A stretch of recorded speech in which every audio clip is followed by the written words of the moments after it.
que el centenario y el bicentenario debía de servir para reflexionar realmente qué fue la independencia y qué nos dejó y cómo explica ese fenómeno, ya los que venían de atrás, lo terrible que fue para mí el siglo XIX.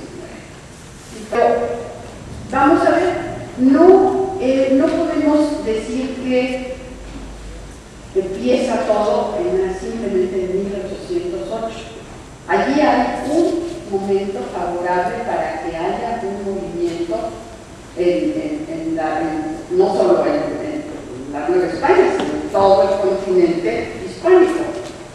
Por eso en todas partes pasa más o menos al mismo tiempo. La Nueva España era el reino más importante del continente en el siglo XVIII. Entonces la Nueva España se volvió algo muy importante, lo cual va a ser nefasto para México. ¿Por qué? Porque esa prosperidad, esa riqueza del 18, aunque la perdimos para el momento en que fuimos independientes, estábamos bien en novia, todo el mundo pensó que éramos ricos y nos cayeron todos aquí. El país más amenazado del continente fue México.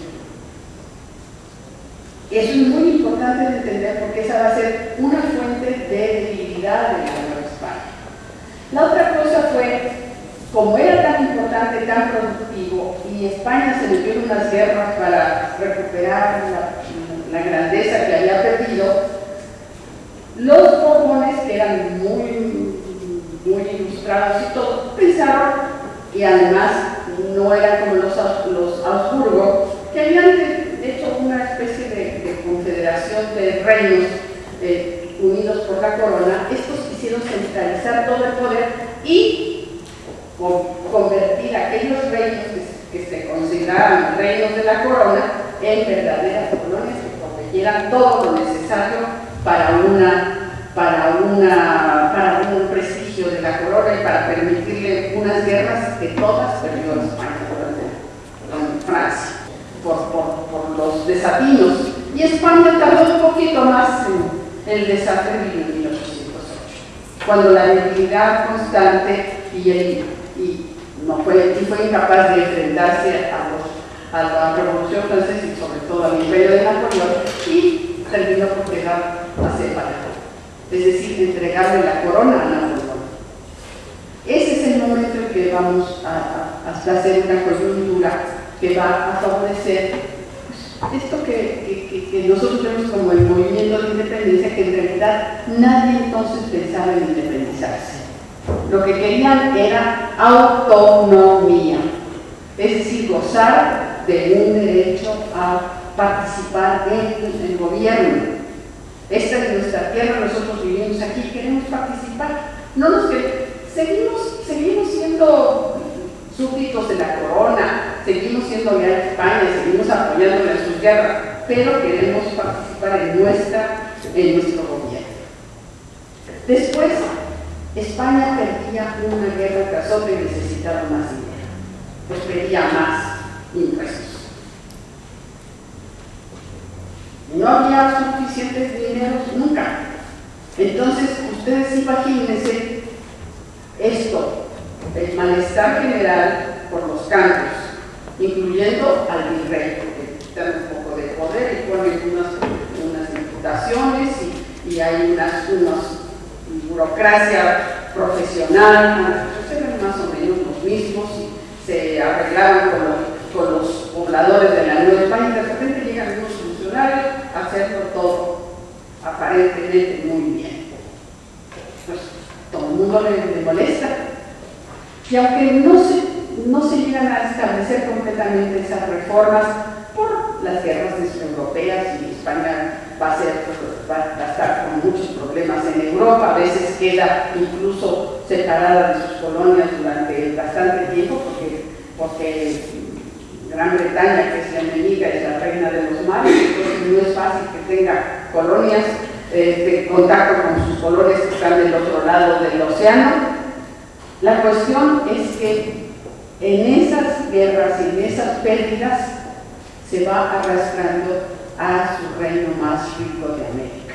Bueno, viene ese momento y pues van a tratar de solucionar el problema que se plantea en 8, es que no hay rey legítimo.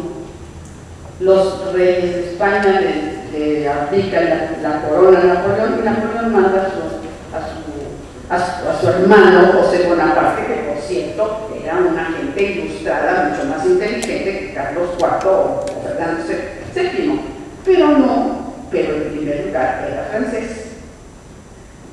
Francia había hecho demasiadas cosas contra la Iglesia y eso tenía mala carta en la Nueva España. Entonces, ¿qué pasa? Pues que lo rechazan.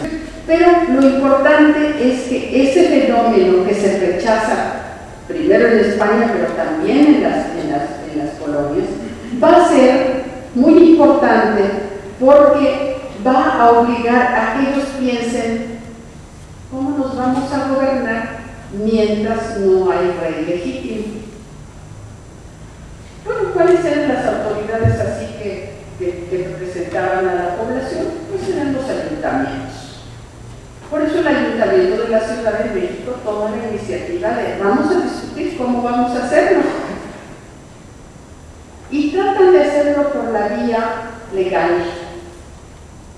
La vía legal de vamos a discutir, hacemos una junta de reino y mientras no está Fernando VII, nosotros nos gobernamos así. Pero hay también la burocracia peninsular que como ya se formaron unas juntas en España, quieren a fuerza depender de esas juntas. Pero ¿por qué no podemos tener nosotros nuestra junta? Bueno, el primer golpe de Estado lo da la burocracia española peninsular. Y al meter a Iturrigaray, que es el virrey, a la cárcel, tomar presos a los regidores del ayuntamiento, incluso que mueren por ahí muy sospechosamente, ya no queda el camino legal.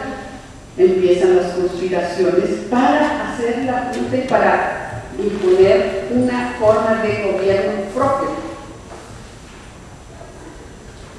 Esto es, por eso en 1809 me parece la primera conspiración notable, que es la de Valladolid, donde está Michelena, la descubren, parece que ya tenía ramas, la de San Miguel, donde participaron Allende había participado en la de Valladolid. Entonces ya se extendió a San Miguel y allí pues va floreciendo más con más y más gente del Bajío, y esa es la que va a explotar cuando los descubren.